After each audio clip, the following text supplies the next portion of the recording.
ನಮಸ್ಕಾರ ವೀಕ್ಷಕರೇ, welcome back to my YouTube channel. ಬನ್ನಿ, ಇವತ್ತು ನಾನು ನಿಮ್ಮೊಂದಿಗೆ ಮೂಳೆಗಳಿಗೆ ಬಲ ಕೊಡುವಂಥ ಈ ಒಂದು ಆಳ್ವಿ ಪಾಯಸ ಯಾವ ರೀತಿ ಮಾಡೋದು ಅಂತ ತಿಳಿಸ್ಕೊಡ್ತೀನಿ. ಭಾಳ ಅಂದ್ರೆ ಭಾಳ ಒಳ್ಳೇದ್ರಿ ಇದು ಆರೋಗ್ಯಕ್ಕೆ. ಇದರಿಂದ ಏನೆಲ್ಲ ಉಪಯೋಗಗಳಿದೆ ಅಂತ ನೋಡೋಣ. ಹಾಗಾಗಿ ವಿಡಿಯೋನ ಎಲ್ಲಿ ಸ್ಕಿಪ್ ಮಾಡಬೇಡಿ, ಪ್ಲೀಸ್ ಸಬ್ಸ್ಕ್ರೈಬ್ ಮಾಡಿಕೊಡ್ರಿ. ಹೀಗೆ ನನ್ನ ಚಾನಲ್ಗೆ ಸಪೋರ್ಟ್ ಮಾಡಿ. ಮೊದಲಿಗೆ ಇದನ್ನು ಮಾಡೋದು ನೋಡ್ಕೊಳ್ಳೋಣ. ಒಂದು ಸ್ವಲ್ಪ ನೀರು ಹಾಕ್ಕೊಂಡಿದ್ದೀನಿ. ಇದಾದ ಬಳಿಕ ರಾತ್ರಿ ನೆನೆಸಿಟ್ಟಿರುವಂಥ ಈ ಅಳವಿನ ಇದಕ್ಕೆ ಹಾಕ್ಕೊಂಡಿದ್ದೀನಿ ರೀ. ಇದಕ್ಕೆ ಜಾಸ್ತಿ ಅಂದರೆ ಒಂದು 2 ಸ್ಪೂನ್ ಆಗಷ್ಟು ನೆನೆ ಹಾಕಿದ್ದೆ. ನಂದು 2 ರಿಂದ 3 ಜನಕ್ಕೆ ಆಗಷ್ಟು ಅಳವಿ ಪಾಯಸನ ಮಾಡ್ತಾಯಿದ್ದೀನಿ. ಇದನ್ನ ಮೊದಲಿಗೆ ನಾವು 5 ರಿಂದ 10 ನಿಮಿಷ ಆದರೂ ಚೆನ್ನಾಗಿ ಕುದಿಸ್ಬೇಕಾಗತ್ರಿ. ಯಾಕಂದರೆ ಈ ರೀತಿ ಕುದಿಸೋದ್ರಿಂದ ಅಳವಿ ಅನ್ನೋದು ಚೆನ್ನಾಗಿ ನೆಂದಿರ್ತೈತಲ್ರಿ, ಇದರಲ್ಲಿರೋಂಥ ನಾರಿನ ಅಂಶ ಅನ್ನೋದು ನೀಟಾಗಿ ಬಿಡ್ತೈತ್ರಿ. ಹಾಗಾಗಿ ಈ ಒಂದು ಅಳವಿ ಪಾಯಸ ಯಾರೆಲ್ಲ ಕುಡಿಯೋದು ಅಂತ ನೋಡೋಣ ಬರ್ರಿ. ಮೊದಲಿಗೆ ಈ ಒಂದು ಅಳವಿ ಪಾಯಸ ಅನ್ನೋದು ತುಂಬ ಅಂದರೆ ತುಂಬ ಒಳ್ಳೇದ್ರಿ. ಮೂಳೆಗಳಿಗೆ ಮತ್ತು ದೇಹಕ್ಕೆ ತುಂಬ ಒಳ್ಳೆಯದು. ಹಾಗಾಗಿ ಮೂಳೆಗಳನ್ನು ಬಲಪಡಿಸುವಂಥ ಶಕ್ತಿ ಇರೋದಂದರೆ ಈ ಆರೋಗ್ಯದ ಖನಿಜ ಅಂತಲೇ ಹೇಳ್ಬೋದ್ರಿ. ಹಾಗಾಗಿ ಈ ಒಂದು ಅಳವಿ ಪಾಯಸ ಯಾರೆಲ್ಲ ಕುಡಿಬೋದಂತ ನೋಡೋಣ.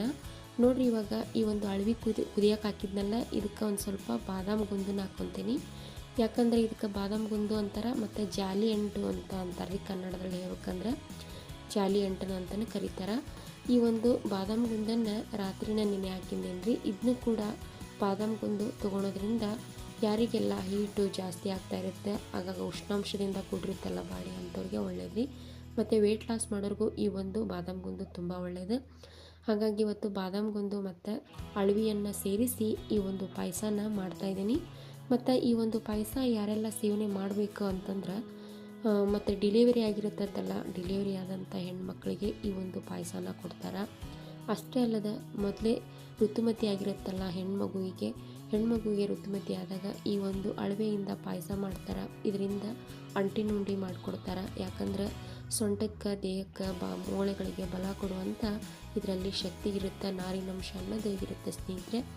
ದೇಹವನ್ನು ಉಷ್ಣತೆಯಿಂದ ಕೂಡಿಸಿಡಲು ಈ ಒಂದು ಅಳವಿ ಪಾಯಸ ಅನ್ನೋದು ತುಂಬ ಬಹಳ ಮುಖ್ಯ. ಯಾಕಂದರೆ ಇವಾಗ ಡೆಲಿವರಿ ಆದ ಟೈಮ್ನಲ್ಲಿ ಹೆಣ್ಮಕ್ಳಿಗೆ ತುಂಬ ಅಂದರೆ ತುಂಬ ಉಷ್ಣತೆಯಿಂದ ಕೂಡಿರಬೇಕು. ಯಾಕಂದರೆ ದೇಹ ಆವಾಗನೇ ಚೇತರಿಕೆ ಆಗ್ತಾ ಇರುತ್ತೆ. ಹಾಗಾಗಿ ಆ ಒಂದು ಸಮಯದಲ್ಲಿ ಅಳವೆ ಪಾಯಸ, ಕೊಬ್ಬರಿ ಉಂಡೆ, ಅಂಟಿನ ಉಂಡೆ ಈ ರೀತಿ ಉಷ್ಣತೆ ಇರೋಂಥ ಪದಾರ್ಥಗಳನ್ನು ಜಾಸ್ತಿ ಕೊಡ್ತಾರೆ. ನೋಡಿರಿ, ಇದಕ್ಕೆ ಯಾವ ರೀತಿ ಮಾಡೋದು ಅಂತ ನೋಡ್ಕೊತಾ ಇದ್ರಿ. ಬೆಲ್ಲ ಮತ್ತು ಏಲಕ್ಕಿ, ಶುಂಠಿ, ಕೊನೆಯದಾಗಿ ತುಪ್ಪ ಹಾಕ್ಕೊಂಡಿದ್ದೀನಿ.